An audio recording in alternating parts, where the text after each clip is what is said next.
So, nandito na nga ako sa aming bahay dahil ginagawa pa ang aming bahay. So, ito yung electric pan na binibida ko sa inyo dahil ito yung binili ni Anika. So, matagal siya malobat.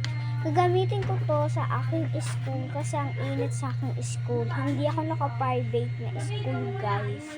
So, hindi kami mayaman para mag-private kami. So, yeah, number 2, pinakamalakas na siya. So, bilhin na lang kayo dyan, audio at black yung bilhin ninyo kasi napakaganda, guys. So, available na to sa Shopee. At alam niyo naman, nanonood kayo kay Anika Kamot. Ako rin, bumili na nga din ako. Trinay ko kung maganda talaga kasi init na init ako sa school ko. Kaya, bye! Kakarating lang na ito, guys. Available na. Pinapalobat ko na lang. Order na kayo.